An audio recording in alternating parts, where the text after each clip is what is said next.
This is again the list with all the additions that have taken place. I have marked as, the second one, plastic opacity. And these are a couple of pictures taken in Dessau during the summer workshop in August 2006. You see there a lady with a yellow t-shirt. Well, 7 years later, this lady is here with us. Please welcome Lotte Matala. Good evening. When we heard about the competition about 8 years ago, we teamed up with some fellow students and we implemented this extra criteria to a school project. So as a starting point, we organized the workshop ourselves with our friends in our friend's room to test the possibilities of concrete. We have then tested several things. We have mixed concrete with all kind of things, such as balloons, inflated, not inflated, with rice, with plastic, just to see what it gets. And besides getting to very surprising and not surprising effects, we finally got our hands on concrete, which was very important and which was lacking a little bit in, before, which we had not done before. So after handing in our proposals for school and for the competition, two of the group were lucky and got awarded with an honorable mention, and we went to the masterclass in Dessau. So we had visited the Bauhaus before, but living in it for about a week was an even greater experience. So we were different students from about 7 countries, different countries at the time, and there were a lot of, and some famous, intriguing architects from all over the world, such as Akihisa Hirata, Bjarke Ingels, Hanif Kara, and they guided us in the coming to a project and inspired us with different lectures about their own work in the evenings and some discussions over beers in the Bauhaus Café. So we had about 3 or 4 days from getting a brief to get to a physical result in concrete, and we had to answer the title of, like, each of the group got a different title. It was amazing to work together with all the different people from all the different countries and all different backgrounds to unite and finally make one result. Even if we could not always use the spoken language to communicate, we got there through making drawings or trying to explain with our hands. So our group had to answer a brief that was called the body. And the result might seem a bit strange to you, but on these images, but we created a kind of raincoat using the waterproof property of concrete. And then to reduce the weight, we actually had to create a thin structure that we did by embossing the pattern to the thin concrete. So we had a super amazing experience. We had a lot of fun that week. We worked some nights through, and we learned a lot of practical aspects of concrete. So I would totally recommend you to jump into this project and take this offer. You can't refuse this invitation to join the competition, because I had an amazing experience. So I would totally recommend it. And now for the main course of this evening, the lecture. Recent years have seen the construction of an astounding collection of bridges designed by Ney and Partners. Besides, quite a few architects have already called upon Ney and Partners and their talents for the structural analysis of prominent buildings. And in the meantime, Laurent Ney himself became the author of several remarkable special structures. His works are always the result of a meticulous search for simplicity. Equally, they never fail to impress by their intuitive elegance. To introduce Laurent Ney, there is no better way than quoting MIT professor John Ochsendorf from the book Laurent Ney, Shaping Forces. This simplicity does not come easily, It is the result of asking the right questions, seeking elegant solutions, and paring away the inessential. Mr. Ney, you have the floor. Thank you. Thank you for this introduction. So I have to solve some technical problem first. Okay.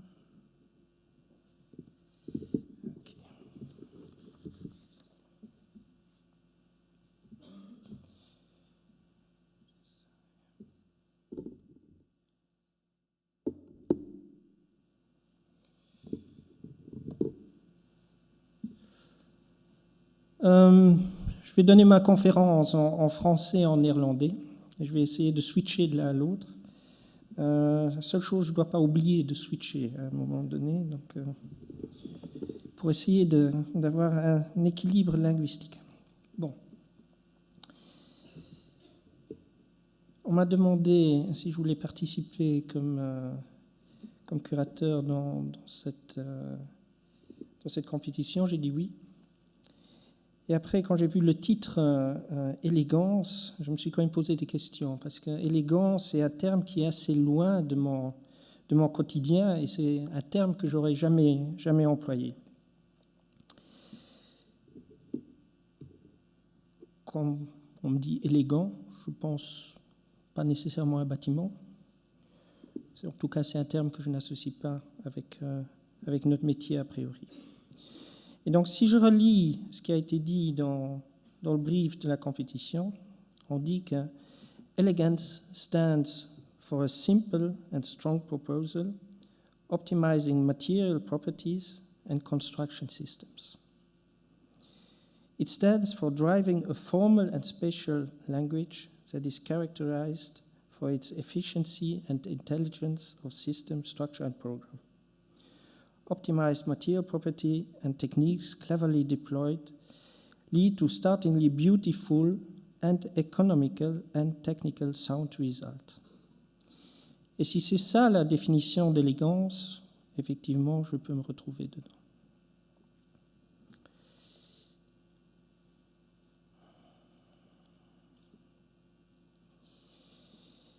Et j'ai essayé de retrouver dans ma mémoire quelques bâtiments, quelques structures que je pourrais associer avec le terme élégance. Ceci, vous l'avez sûrement reconnu, c'est le Panthéon. Ça a été construit il y a 19 siècles environ, 125 après Jésus-Christ. C'est simple. C'est efficace. C'est sans détail superflu. Avec une efficacité de l'intérieur, mais aussi une efficacité de l'extérieur et une simplicité de l'extérieur.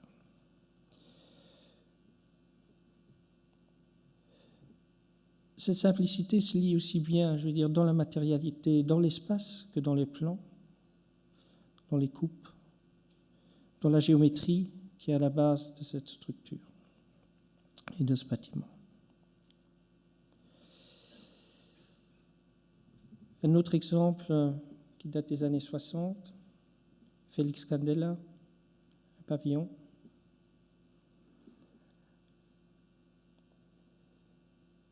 Un autre exemple aussi de Candela, avec cette simplicité, cette efficacité et cette référence à une géométrie, aux mathématiques, à quelque chose qui est, je pense, extrêmement important, surtout aujourd'hui, qu'on ait une structure qui puisse être décrite aussi avec des choses évidentes. Surtout dans un temps où il y a plein de formes qui sont possibles, beaucoup plus que dans les années 60. C'est quand même très intéressant et très important de pouvoir gérer cette géométrie, de pouvoir la maîtriser. Alors, je pense à quoi encore? Je pense à Isler, un ingénieur suisse. Ceci, c'est une station essence, vous connaissez sûrement aussi. Pas de détails superflus, ou quand il y en a, ils sont très subtils. Vous voyez ici la petite arête pour reprendre l'eau. Du même auteur à la chaux de fond, pardon. Une salle de sport où on voit que les détails viennent d'une sorte de nécessité structurelle, une sorte d'intégration entre structure et architecture. La même chose de l'intérieur. Nervi, par exemple, on voit aussi où il a essayé d'écrire avec les efforts, avec la structure de l'architecture. Sarin, à New York. Et je reviens à Candela parce que pour moi le béton n'est pas gris et lisse. Pour moi le béton peut être multiple. Et je vois ici, dans ce bâtiment qui était l'amphi de chimie, je vois cette même préoccupation de rechercher cette matérialité dans le béton. Un autre qu'il a cherché aussi, c'est Frank Lloyd Wright, avec Taliesin ici, où les murs sont quelque chose entre un mur en maçonnerie et un béton mégalithique. Et un autre exemple, aussi très connu, Ranchon de Corbusier.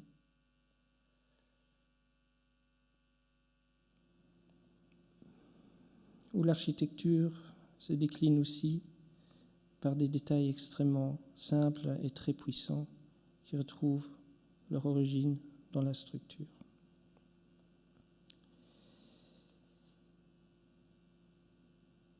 Intégration est un terme qui est extrêmement important, c'est faire l'architecture avec de la nécessité, avec les éléments qui sont nécessaires. Ici, c'est l'évacuation d'eau, c'est la gargouille qui devient non pas un problème, mais qui devient l'élément central autour duquel s'articule l'architecture. Et c'est peut-être ça qui est le plus intéressant dans le terme élégance, c'est essayer de cette recherche d'intégration autour des éléments qui font un bâtiment ou qui font une structure. Et ceci, c'est en opposition avec cette image qui est exactement le contraire. Ici, l'eau et l'évacuation de l'eau est un problème et n'est pas quelque part une opportunité pour faire de l'architecture. Vous voyez que tout est mauvais ici. Je peux détailler, mais vous le voyez bien jusqu'en bas. Aucune chose est réglée. Donc, quelque part, a priori, tous les choix sont possibles, le meilleur et le pire.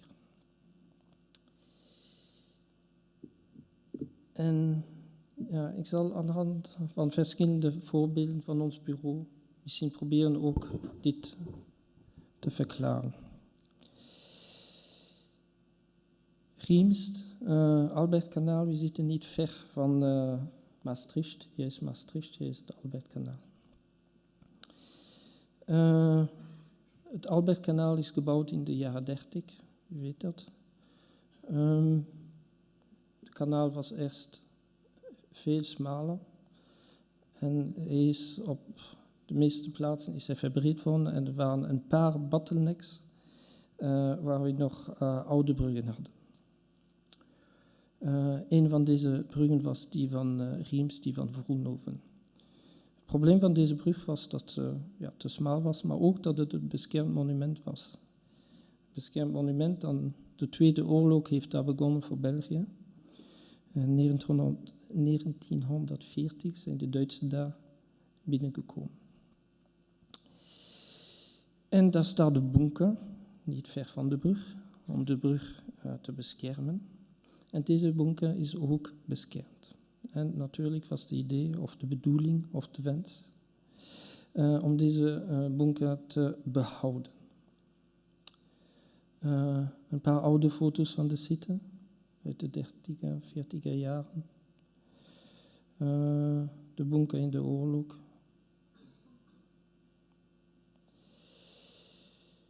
beetje een ambiance aan deze tijd. Wat we voorgesteld hebben is een brug, natuurlijk. Die een stalen brug is. We hebben hier een overspanning van 100 meter. En op de ene zijde een soort keerwand, die niet enkel keerwand is, maar ook een soort multifunctionele ruimte, een museum, een café, een fietspunt, een mogelijkheid om als klimwand gebruikt te worden. Dus iets wat meer als enkel infrastructuur is. En de schaal van dit is ongeveer 25 meter hoog, 150 meter. Het is natuurlijk een reusachtige schaal. Het is niet mogelijk op deze schaal gewoon een betonwand, grijze betonwand laten storten. Nee, u moet iets doen wat, denk ik, meer tactiel is, meer sensibel is om acceptabel te zijn in zo'n heel moeie landschap.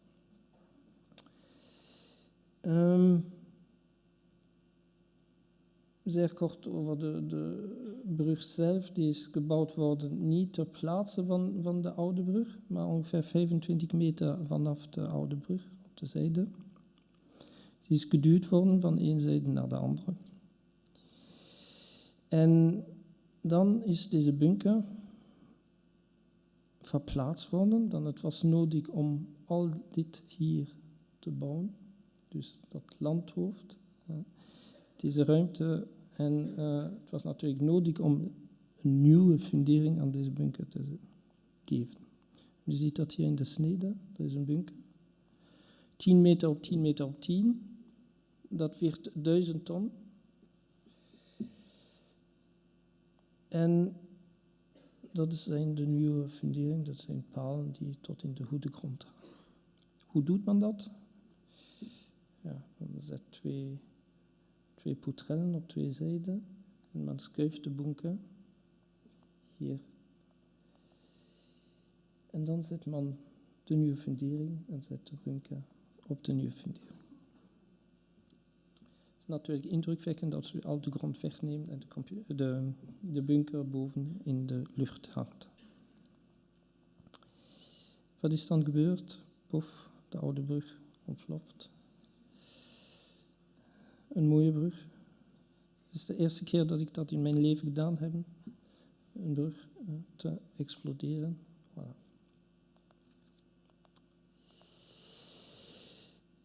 Kom weer terug aan het beton. Je zit in Riemst en in Riemst wordt cement gedaan, niet ver vandaan.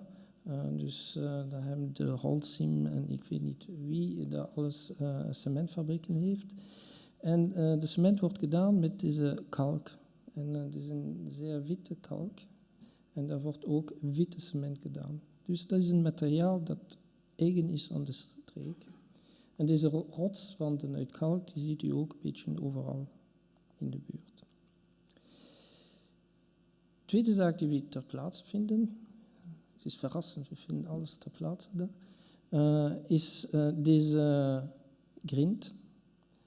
Een heel mooie gerolde grind. En deze Maaslandzand. En de Maaslandzand is een soort rode zand die ook typisch is van deze streek. En ons idee was om iets te doen met deze materialen ter plaatse. En wat hebben we gedaan? We hebben geprobeerd verschillende composities en terug dit gevoel van deze materialiteit van een rots te vinden in het beton. We hebben nog andere experimenten gedaan. Dus wat was daar de idee? De idee was met grote stenen of grotere blokken te werken. Normaal als men beton doet, werkt men altijd met granulaten tot 28, 32 mm, zoiets. Hier was de bedoeling om zeer grote stenen te nemen. En dus we hebben zo'n testwand gestort. En daartussen, wat u hier ziet, is beton, zelfverdichtend beton. om een soort megalithisch beton te doen. Hier was iets met grotere granulaten, etc. Het was een kleine test om het als klimwand te gebruiken. Maar dat was een stap te ver voor de administratie. Voilà, dus we hebben terug moeten stappen naar normale beton. Voor mij was dat toch heel interessant. Het was mogelijk met minder cement. U ziet dat de hoeveelheid stenen groter is. Het was mogelijk met minder cement een heel hoge kwaliteit van beton te doen. Moeilijk is natuurlijk wapening daarin te steken, maar er zijn dan andere systemen van voorspanning die mogelijk zijn om hetzelfde resultaat te bereiken. En dat was dan de tweede testwand. En dat is gedaan dan met een normale beton, normaal, maar toch witte beton, met witte cement en pigmenten. En met verschillende composities. En u ziet hier, er zijn zo lijnen hier. De bedoeling was om een soort layers te hebben van ongeveer 50 à 80 centimeter. En deze verschillende layers met verschillende composities van beton te doen.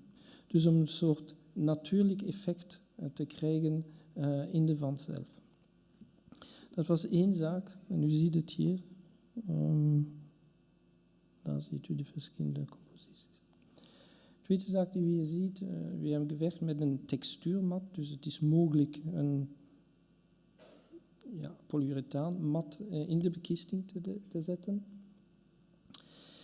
Om een relief te creëren.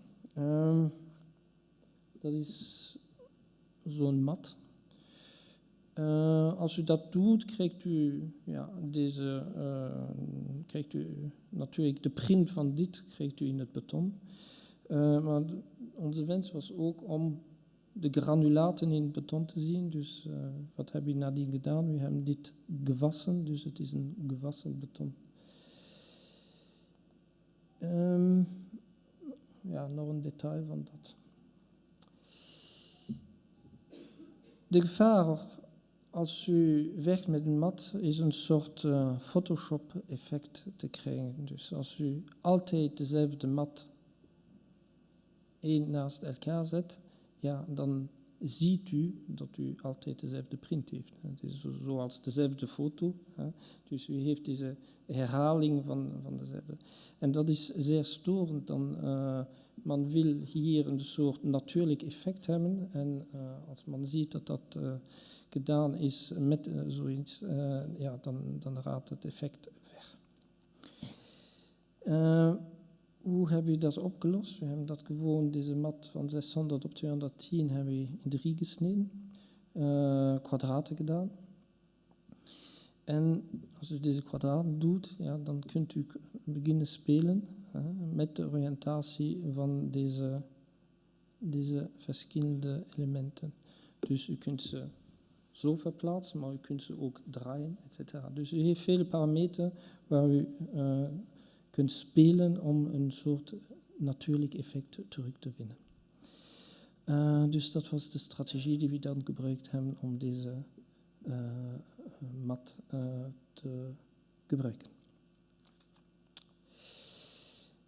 En dat is het resultaat van deze betonwand. Het is moeilijk altijd op zo'n foto de schaal te zien, maar het is toch een heel grote muur. Verschillende manieren. Hier is beton met een mat. Hier is beton gewoon gebouchardeerd zonder mat. En hier ziet u ook heel goed deze verschillende layers, waar ook hier de bedoeling was om geen rechte lijn te hebben, maar een soort golvende lijn. Dus dat is nat in nat op elkaar gestort.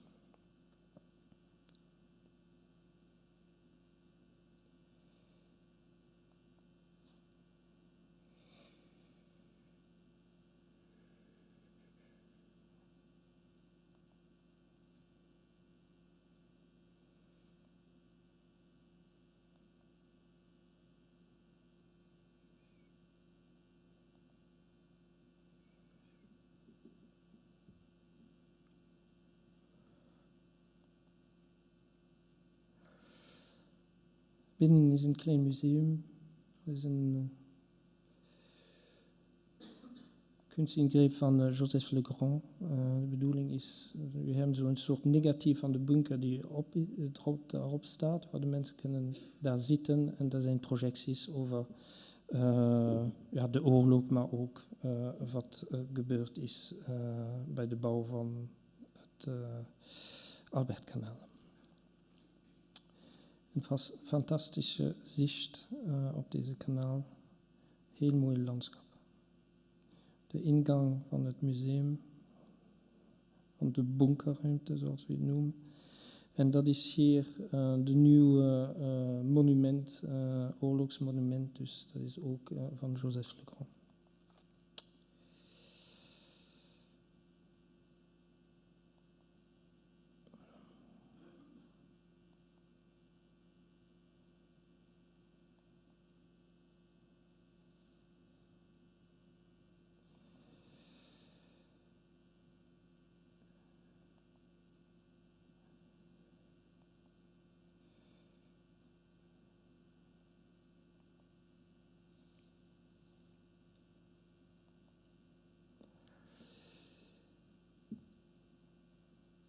Een foto die ik graag heb, dus dat is de trap die naar boven gaat. En u ziet verschillende texturen van het beton. En hier, onder de trap is een leren ruimte en dat is voor de vleermuizen dat ze daar in deze leren ruimte kunnen invliegen.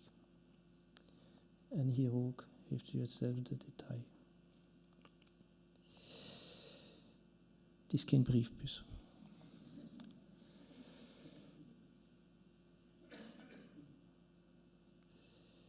Op de brug staat een kleine tekst, een poëzie, een bedenking die ook van Joseph Legrand is over wat daar voor 50 jaar gepasseerd is. De amfitheater en een foto van de ingang.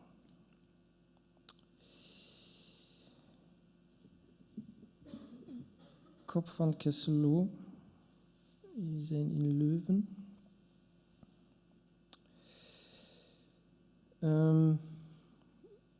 Leuven is hier, een cirkel. We hebben de grote markt in het midden, Stationplein. En we hebben hier Kop van Kesselo, dat is de andere zijde.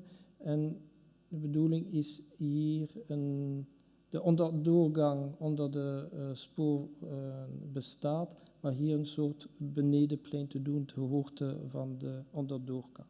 Dus het is in principe lager dan de normale straten. Dat is een beetje de ambiance als u daar gaat. En wat u ziet, veel zaken in Leuven zijn gedaan met wat men noemt Lydiaanse steen, dus een soort witte steen, bijna zoals Franse steen. Ik vind dat overal terug, ook hier in het monument, in de kathedrale. En ons idee was om te proberen iets te doen wat in deze richting van materialiteit gaat. Dus dat is over textuur. En dan over de vormgeving. Het is altijd moeilijk om een plein te doen wat laag is, lager dan de rest. En dus we hebben hier de kruising van twee zaken. Eén, dat is het verkeer van de auto's. En hier is het zachte verkeer, de mensen die daaronder gaan. En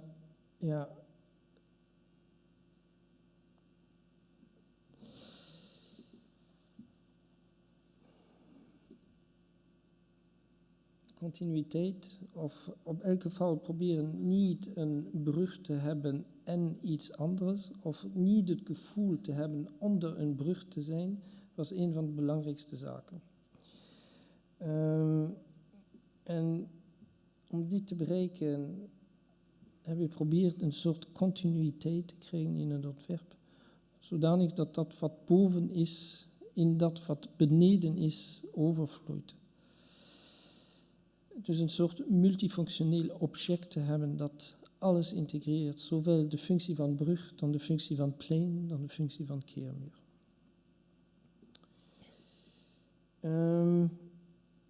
Ja, om dit te berekenen hebben we natuurlijk gewerkt op de dwarssectie van de brug en dit op een minimum te reduceren, dan we hadden niet veel plaats onder deze brug.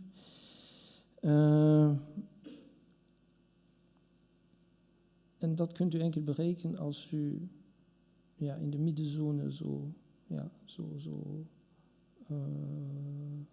zo dun als mogelijk bent. Als u hier materiaal dan op de zijde heeft om dat te kunnen doen. Ja, dat was een van de renders in het begin. Een beetje nerveus. We zijn nadien een beetje kalmer geworden, ook om budgettaire redenen, denk ik. En dat is dan het resultaat van deze brug. Dat is de brug die overvloeit in 2 trappen op deze zijde. Hier een beetje complexer met een keermuur die parking wordt boven. En hier een helling voor de fietsers om naar deze plein te rijden. Een paar renders in het begin. De brug is wat we als ingenieur integraalbrug noemen. Dat wil zeggen dat het is een brug zonder dilatatievoegen en zonder oplichttoestand. Hoe werkt dat? We hebben een trekker die beneden is. Er is een voorspanning daar. En we hebben een soort booreffect over de hele lengte. Een dwarsnede. De bedoeling was de hele brug met prefab-elementen te bekleden. We hebben veel problemen gehad op deze werf. Dan, de aannemer is in failliet gegaan en we hadden een deadline die heel strikt en heel belangrijk was met vele boeten. Dus het was voor ons zeker geen gemakkelijke werf. Uiteindelijk is dit ter plaatse gestort worden. En hier ziet u de bekisting van de brug. Dat is ongeveer 50 meter overspanning. Een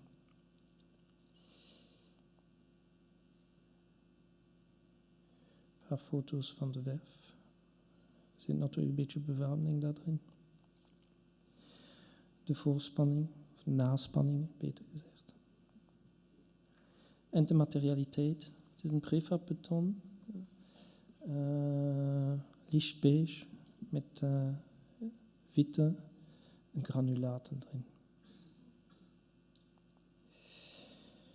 En dat is een belangrijke foto. Ik denk dat men hier goed verstaat wat we probeert hebben te doen.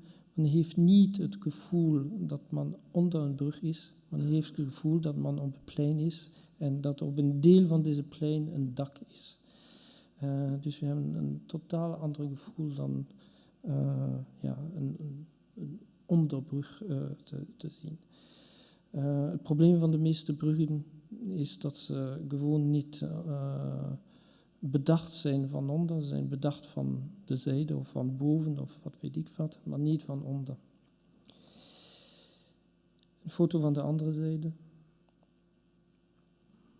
Een paar details.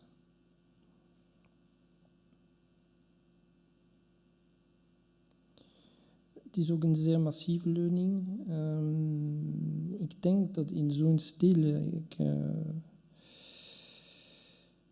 omgeving en in deze situatie dit een heel goede oplossing is. Een paar details van de aansluiting van de brug. En zoals u ziet is dit niet enkel keerwand, maar er zijn ook functies daarin. Ingang van een gebouw, ingang van een fietsparking, ingang van een winkel. Dus infrastructuur is niet enkel infrastructuur. Infrastructuur maakt de stad, is een deel van de stad. Dus deze stedelijke functies in deze infrastructuur inbouwen is belangrijk. Een paar foto's.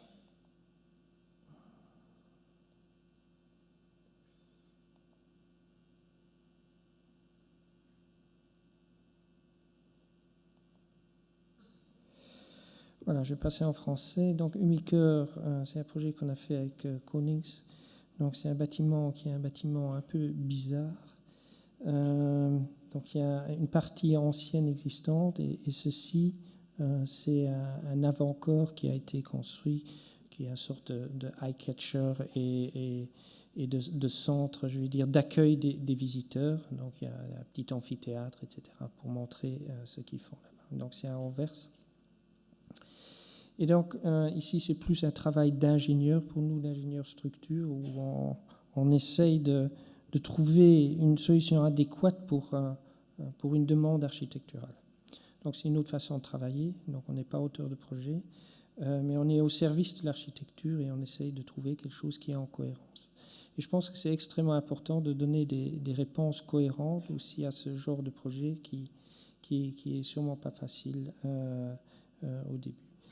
Un projet comme ça, s'il n'est pas cohérent d'un point de vue structure, perd beaucoup de sa force.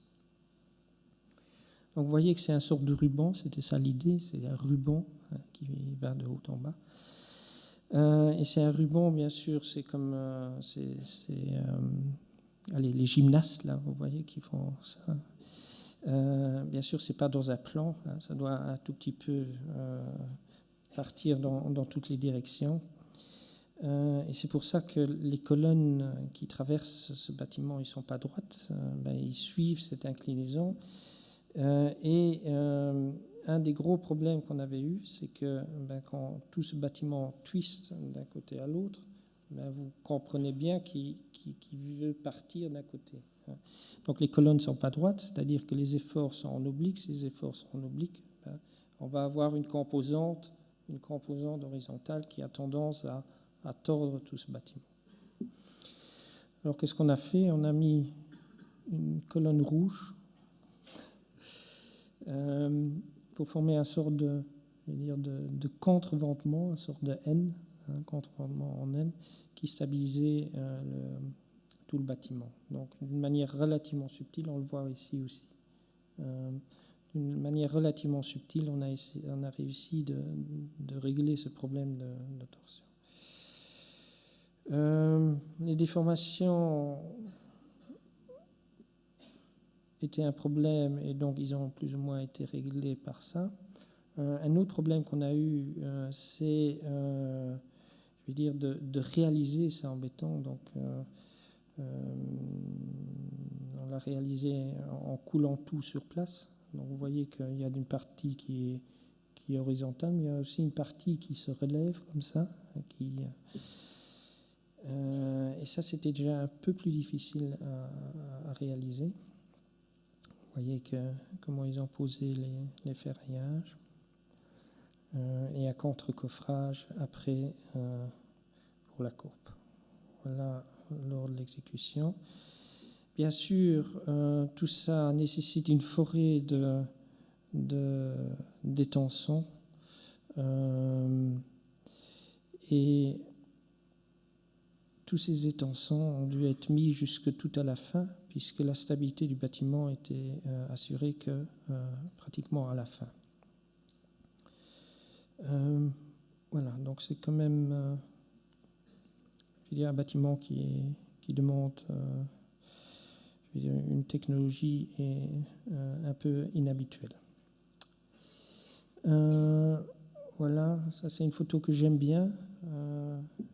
Malheureusement, on a dû l'habiller après. C'était tellement beau, je vais dire comme ça, mais un peu moins fonctionnel. Voilà, donner du sens, ou en tout cas accompagner une architecture est également très important. On va aller au Luxembourg, je vais continuer en français alors. Villa Vauban, donc c'est avec l'architecte Philippe Schmitt et Diane Heyrand. C'est un tout petit projet, que j'aime bien aussi parce que c'est un contexte assez difficile. Vous avez ici ce qu'on appelle la Villa Vauban. Pourquoi Vauban? Parce que vous savez que le Luxembourg c'était une forteresse et donc il y avait plein de forts. Un des forts s'appelait le fort Vauban, donc c'est Vauban qui a fait toute la fortification. Cette fortification, elle a été démolie, je ne sais plus exactement quand, mais c'était après 1830, 1840, je pense, quelque chose comme ça. Et sur cet emplacement du fort, quelqu'un a construit une belle villa. Cette belle villa, aujourd'hui c'est un musée, mais ce musée était trop petit, donc on a rajouté une annexe dans ce musée. On a rajouté une annexe, mais qui se met sur le mur des fortifications, c'est-à-dire qu'il y a une grande différence de niveau et on descend environ 2 étages en dessous de cette villa. La vue de devant, avec ce bâtiment qui est à l'arrière, qui est assez réduit. Et l'idée de Philippe Schmitt, c'était aussi de travailler sur la matérialité du béton, d'essayer de tout intégrer dans ce béton. Donc faire un musée avec du béton apparent est quelque chose, je peux vous le dire après coup, de très difficile. Mais voilà, on l'a fait. Donc 2 choses, l'intégration de tous les éléments. La deuxième chose, c'est donner de la matérialité à ça, et ça a été fait par du bouchardage et une composition spéciale de béton, c'est-à-dire c'est du béton avec des granulats aussi de marbre, donc des granulats très clairs. C'est un béton gris ici avec des granulats plus clairs. Vous voyez, ça c'est le bouchardage du truc. Et ça c'était un élément test qu'on a fait pour essayer de voir tous les problèmes qu'on pourrait avoir et comment régler ces problèmes. Et aussi simplement pour voir l'apparence, si c'était bien ça qu'on voulait. Voilà les détails d'intégration du luminaire, par exemple. Le luminaire au plafond,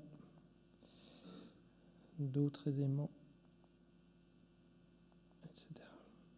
Donc tout ça a dû être intégré dans les plans, donc des plans relativement compliqués. Et puis un chantier qui devait être soigneux.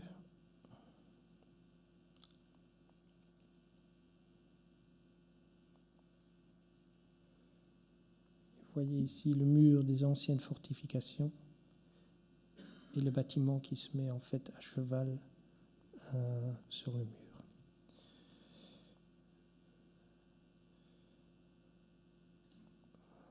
Voilà. Et ici, on passe aux choses plus intéressantes. Donc, il y a des gens qui ont développé des sortes de machines pour faire ça. Vous voyez que ça se passe en semi-manuel, ça va assez vite. Ici, c'était une firme allemande qui l'a fait. Et ça, c'est le résultat du béton. Et ça, je pense que c'est extrêmement intéressant dans le béton, c'est que le béton, c'est... Vous voyez, ça peut être gris, blanc et noir, ça peut être jaune, ça peut être blanc. Il y a énormément de possibilités, aussi bien dans la couleur que dans, je veux dire, la texture, la matérialité elle-même. Le béton, c'est rien d'autre que finalement une pierre artificielle.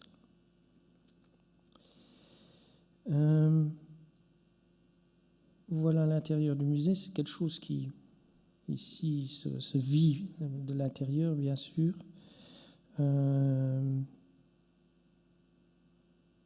Et ce béton qui, à travers tout le bâtiment, donne une homogénéité, une sorte d'ambiance générale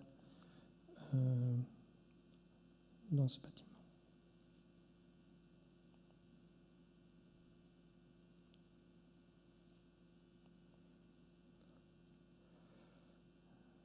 De nouveau ici les anciens murs de fortification.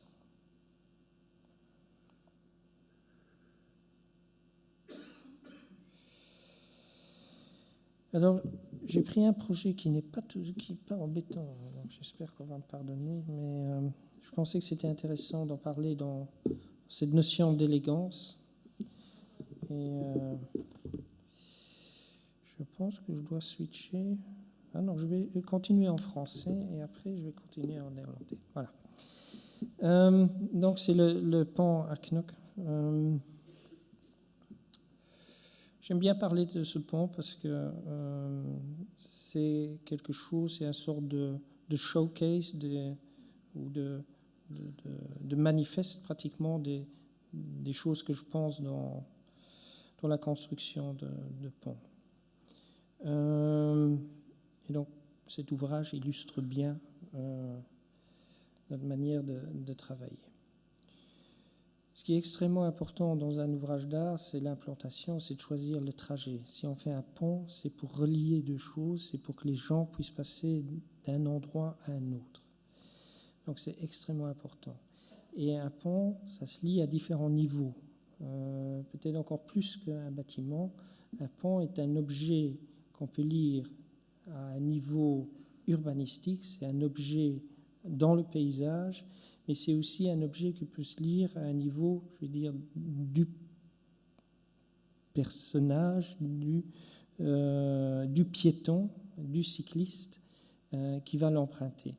Et donc ces deux niveaux sont fondamentalement différents. Là, on regarde quelque chose dans le lointain, dans un paysage. L'autre, on prend le garde-corps dans la main, on sent la matérialité des choses.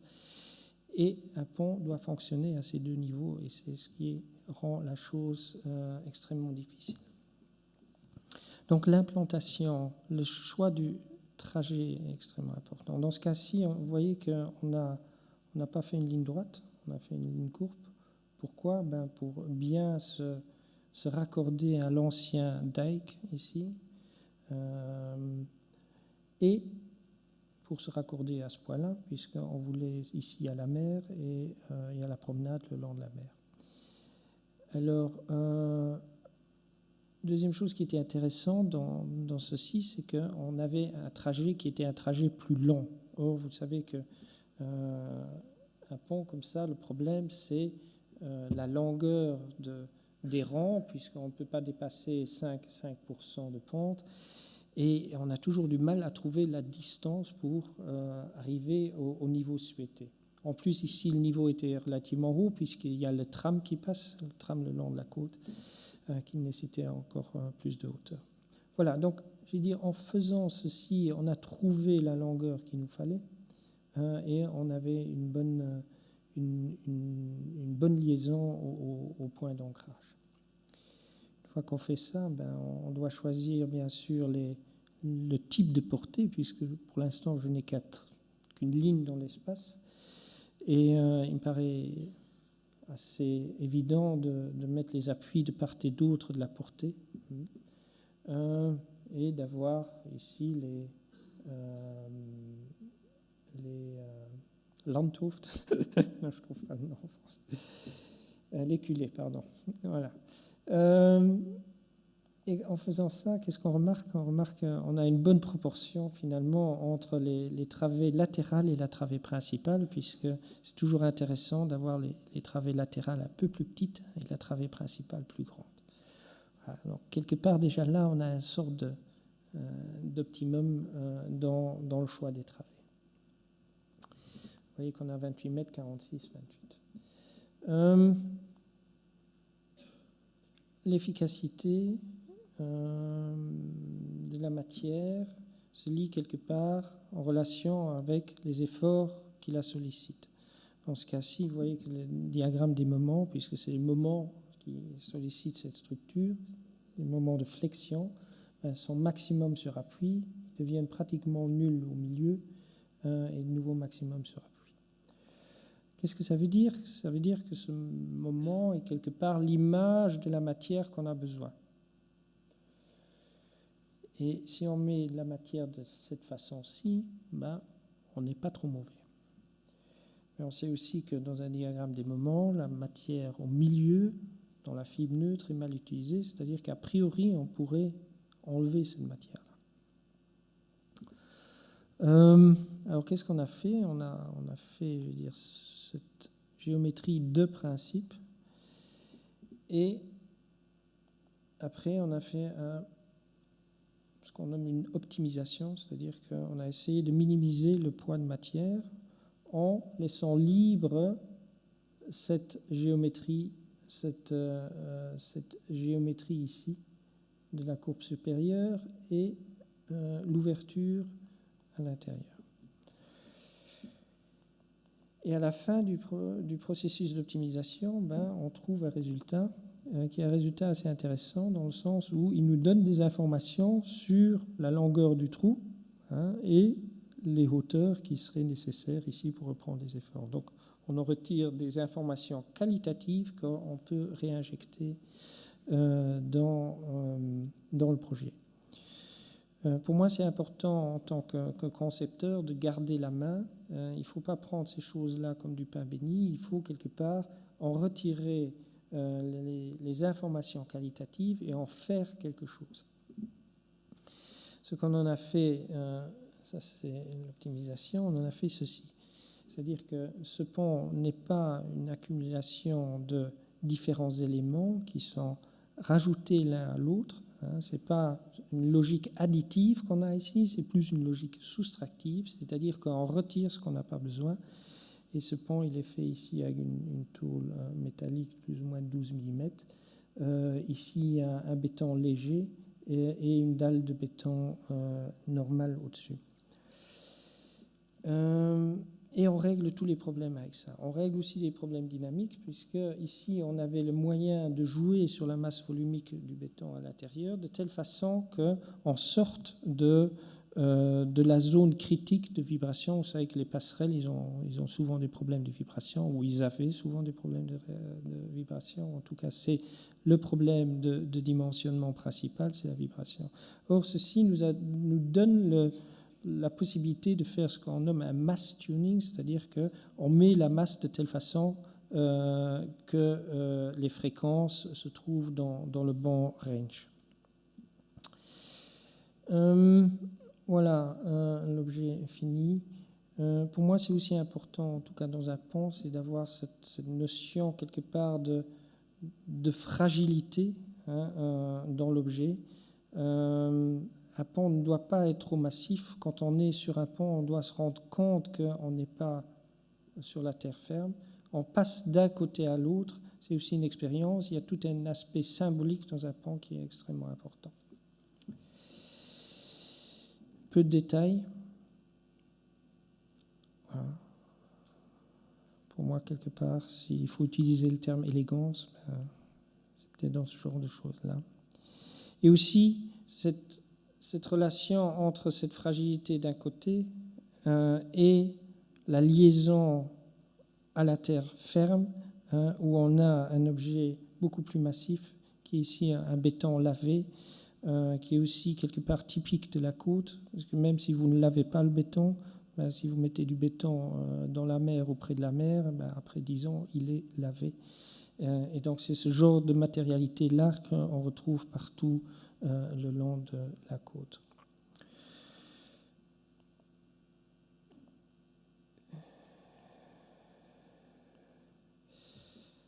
De volgende brug is de brug in Nijmegen. Dus we zijn ongeveer 200 kilometer van hier weg. Nijmegen, de oudste stad van Nederland,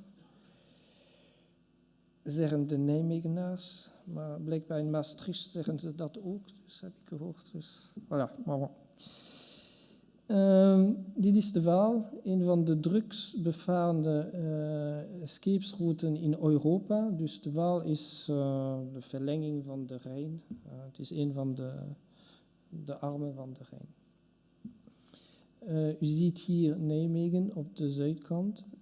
En een van de problemen hier was dat de Waal een soort zigzag hier doet en een grote gevaar voor hoogwater bestaat geen overzwemming hier in deze zone. Dus zoals nog in 30 andere plaatsen, 37 andere plaatsen denk ik, in Nederland, hebben ze besloten om ruimte te geven aan de rivier. Dus het programma heet Ruimte voor de rivier. En hier is een van de belangrijkste plaatsen voor dit programma. Dus de bedoeling is een nieuwe bypass te doen voor de Waal, om bij hoogwater een deel van het water hier af te leiden. Dat heeft natuurlijk grote consequenties voor deze stad. Hier ziet u deze bypass. En met een reeks nieuwe bruggen, op elk geval hier een nieuwe brug in de verlenging van de Vaalbrug, Hier komt ook nog een nieuwe brug ergens. Ik zie hem niet.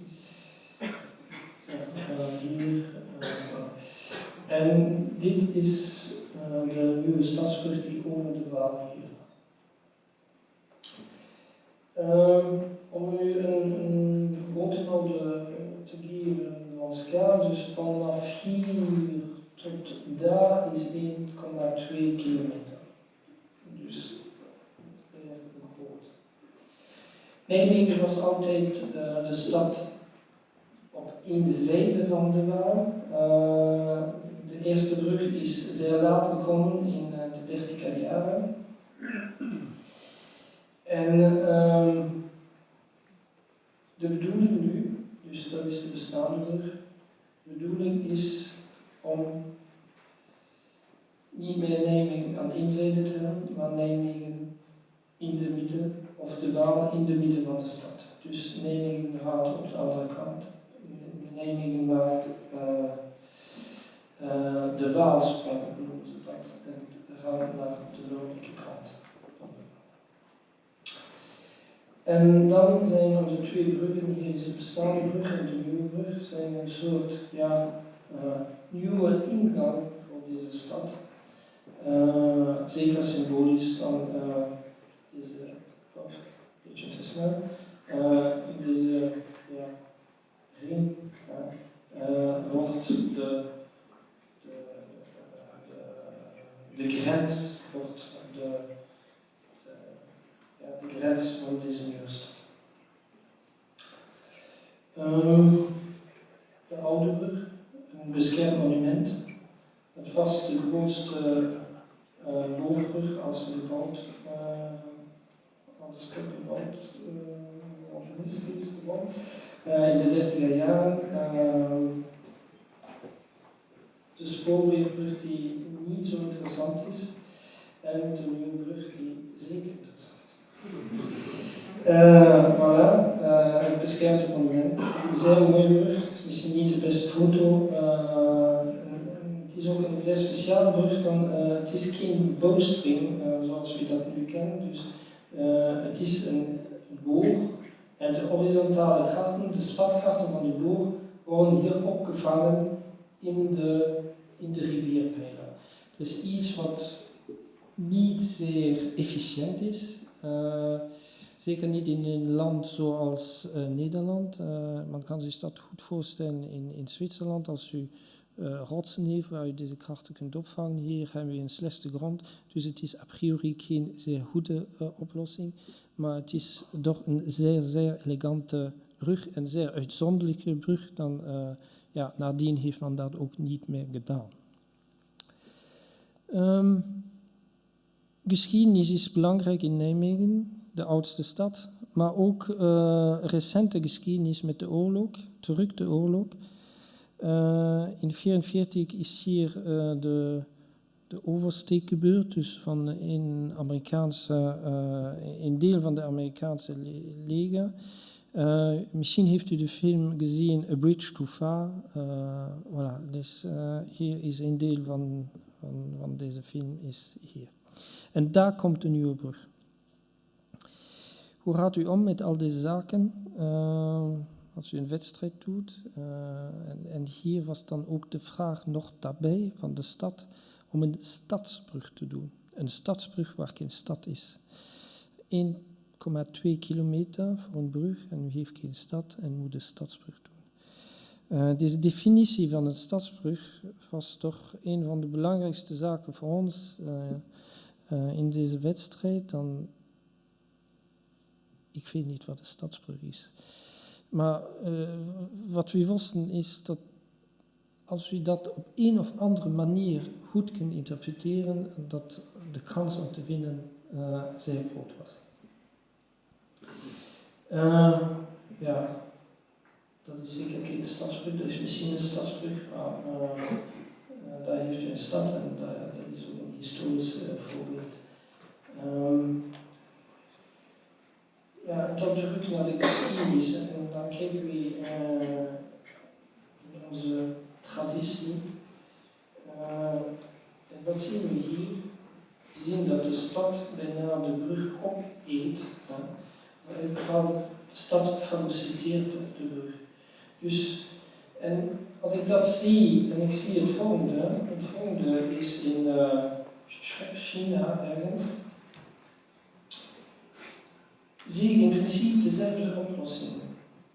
En dan kunt u zich vragen waarom twee culturen die geen relatie hebben, die 1000 kilometer een van elkaar zijn, waarom ze tot dezelfde type oplossing komen. En ik denk dat is gewoon economische noodzaak. Een brug bouwen, een brug onderhouden kost geld. En het is natuurlijk een ideale plaats om een winkel open te doen en iedereen moet daar langskomen. Dus en als we kijken alle bruggen die we hier hebben in Europa, in Parijs, in Londen, hier heeft nog zaken staan in Florence. De bruggen waren zo, ze waren bebouwd en het was het ideale plaats om iets dat te doen. Dus, en ik vind dat interessant, als een ontwerp uit een economische noodzaak komt, komt man tot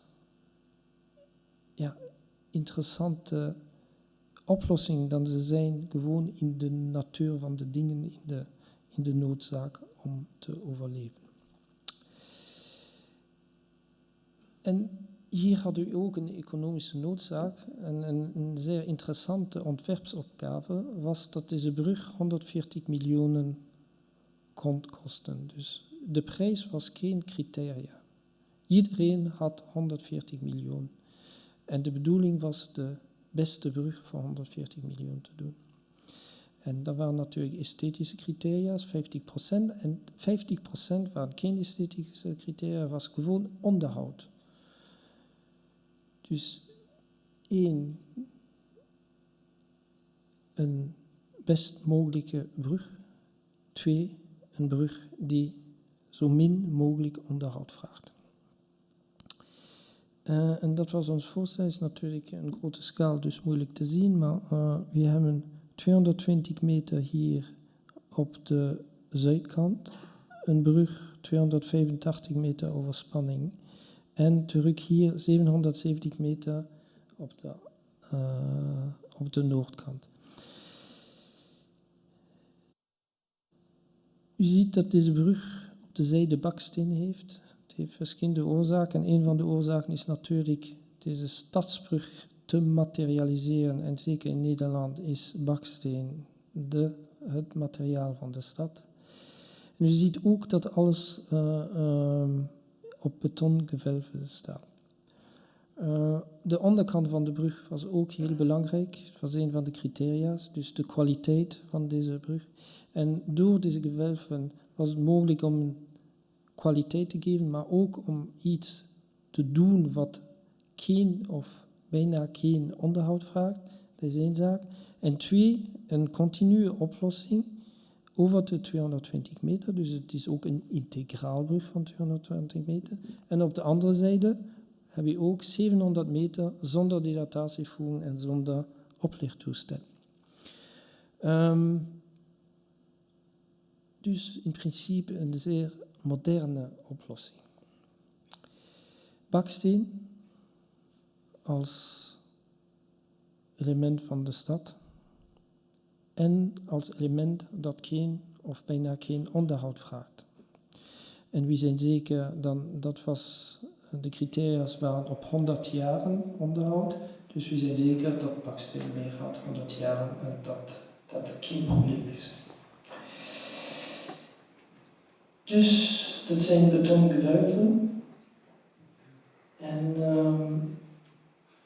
dus als u betongewelf doet, moet u een bekisting doen. Het is natuurlijk enkel realistisch om dat te doen als al deze bekistingen dezelfde zijn. Dus zuidzijde, noordzijde, al deze bekistingen zijn dezelfde. Maar de brug was niet recht. De brug was een beetje schuin. En dus het is noodzakelijk om deze bekisting een beetje groter te doen. En De zijkanten van de bekisting worden een soort parameter, dus u kunt die vrij kiezen. Wat we hier gedaan hebben is gewoon op één zijde hebben we balkons toegevoegd. Dan de verblijfskwaliteit was ook een van de criteria. En we hebben met dezelfde technologie, dus zonder iets bij te voegen, behalve materiaal, behalve beton, hebben we deze kwaliteit in het project bijgebracht. Dus dat zijn balkons waar de mensen kunnen zitten en de Waal kunnen bekijken. Hoe gaat dat? Dus voilà, u ziet dat deze bekisting gewoon verschoven wordt. En dan kunt u hier de lijnen doen die u wenst. Dus dat heeft ons een grote vrijheid gegeven. De thermische spanningen of de potentiële thermische spanningen van de temperatuurwisseling, die zijn opgevangen of die zijn verticaal afgeleid. Dus als u de temperatuur verhoogt en het beton warmer wordt, heeft u dilatatie. Dus deze dilatatie in plaats van horizontale krachten te geven, wordt gewoon in verticale vervormingen transformeert. Dat is een typische dwarssnede met hier een licht beton. Dat is een schuimbeton om dit op te vullen en niet te veel gewicht te hebben. Zoals gezegd is deze brug natuurlijk niet de rechte lijn, dus een beetje gekromd, een beetje schuin. En het was voor ons genoodzaakt om de rivierpijlers hier op te lijnen in de richting van de Waal. Ja, er waren een paar schetsen om een systeem te vinden, om altijd dezelfde bekisting te gebruiken. En hier het resultaat van deze baksteenbekleding op deze heel, soms bijna barok curve in de ruimte die naar buiten gaat, waar de balkons zijn.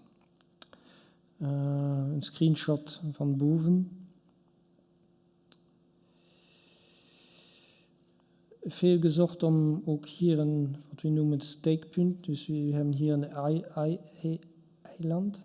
En dus een steekpunt te vinden die geïntegreerd is in deze gewelven.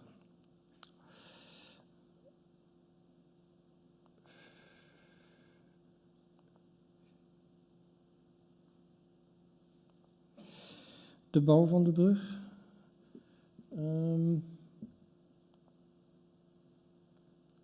Hier ziet u de pijlers.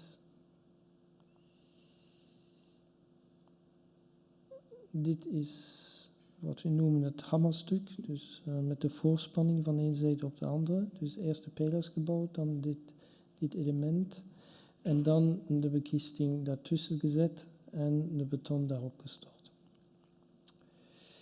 Een paar foto's van deze fasen.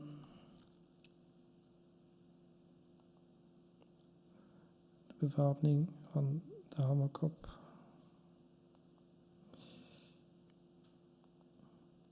De kolom. Die gestroomlijnd zijn. Dus het was ook een heel belangrijke eis was dat de opstuwing door de bebouwing enkel 1 millimeter kon zijn. Dus het was genoodzaakt natuurlijk al deze pijlers zo aerodynamisch als mogelijk te doen.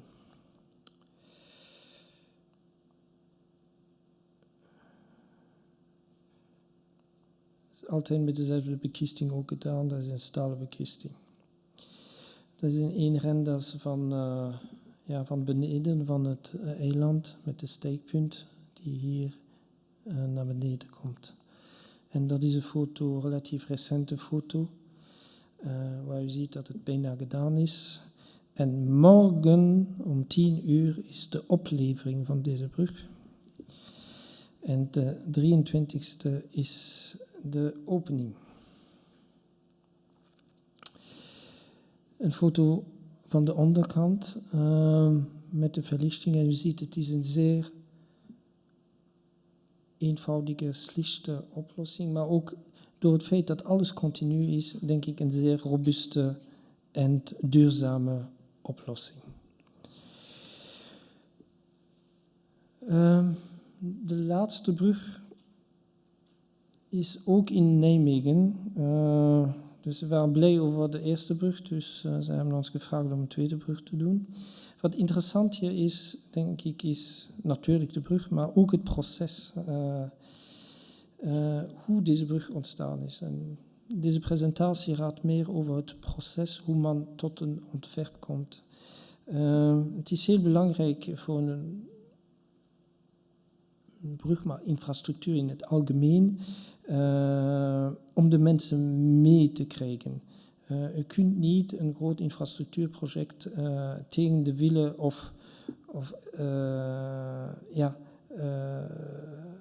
proberen te doen zonder de mensen te betrekken. En u moet de mensen zeer vroeg betrekken. U weet wat in Antwerpen gebeurd is. Ik denk een van de problemen daar van Oosterweel is dat de mensen niet in het proces betrokken waren. Dat is het resultaat. En ik zal een beetje verklaren waarom we zo'n resultaat hebben. Het ziet zo'n beetje uit zoals een UFO. Of op elk geval is het niet of een schelp of iets wat niet direct referenties heeft in de brugwerken. Het is niet een typologie die u zo terugvindt. En ik wil graag verklaren waarom dat zo uitziet. De brug is genoemd de promenadebrug. En in de brief of in de bedoeling was hier een brug te doen waar de auto enkel te bezoek is. Dus de belangrijkste gebruikers zijn de mensen en de fietsers. Dat zijn de documenten die we ontvangen hebben. Dat was een beetje zo'n soort referentieontwerp.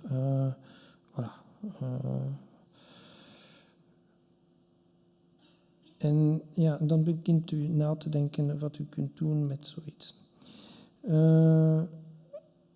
Dat was de zicht vanaf de brug, vanaf de toekomstige positie van de brug. De eerste zaak die we gedaan hebben is gewoon deze brug te oriënteren op de kerk van Nijmegen. Dus we hebben de oriëntatie een beetje geänderd, zodanig dat de kerktoren nu in de as van de brug komt. U ziet het daar. Zeer simpele keuze, maar toch denk ik een belangrijke keuze. Ja, en dan terug een soort relatie te vinden. Zeker in bruggen is het belangrijk een relatie te vinden tussen de krachtenwerking en de vorm. U weet nu hoe het gaat. Je moet een momentenlijn nemen en dan proberen deze momentenlijn te materialiseren, hoogte te vinden voor dat. En dan komt u naar zoiets.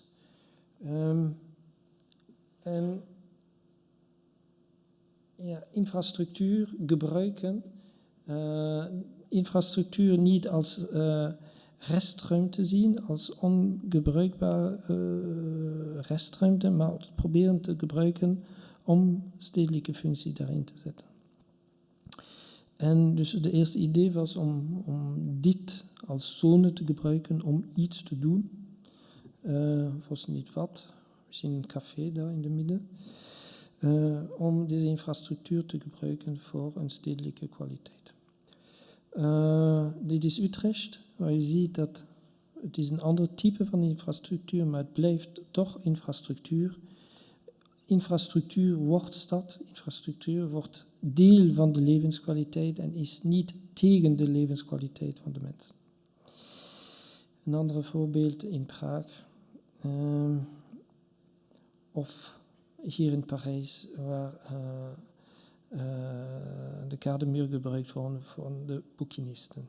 Dus infrastructuur als positief gedeelte van de stad. Het heeft dan een beetje gewijzigd. Je ziet dat hier dan de idee was om iets daaronder te hangen.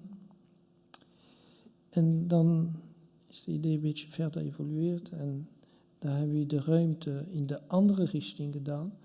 Dat we hier een soort ophoring hebben. En dat we ruimte creëren daaronder die voor iets kan gebruikt worden.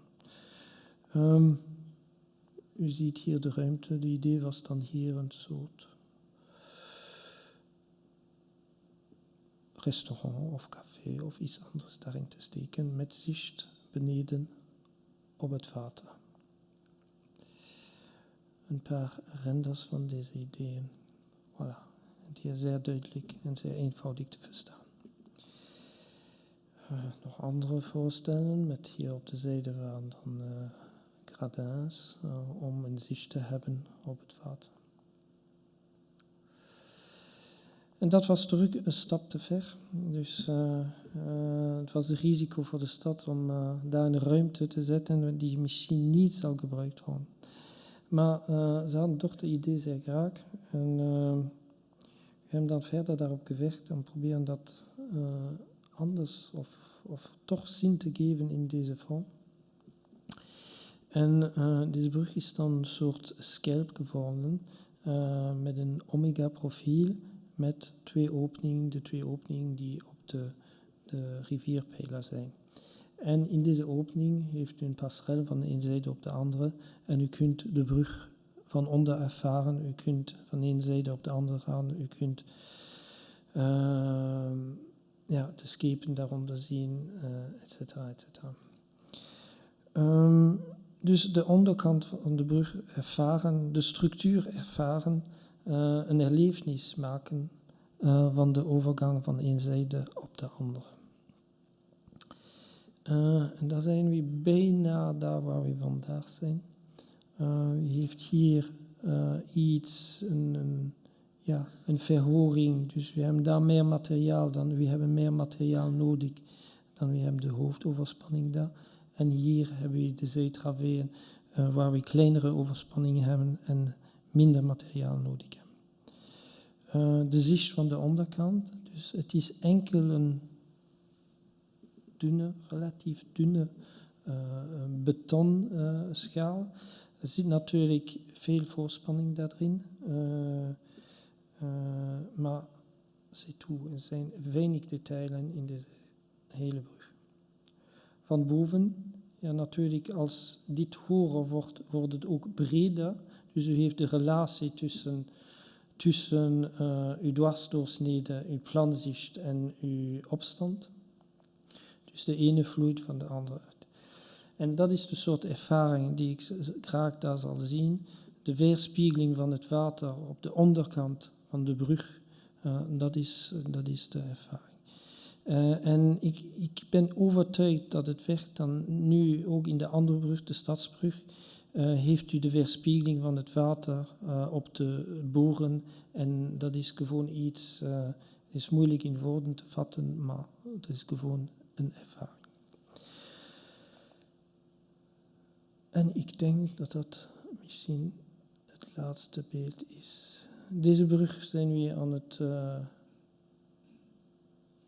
afwerken, zeker in de studie. Dus de palen staan reeds in de grond en volgende week wordt het landhoofd gestort.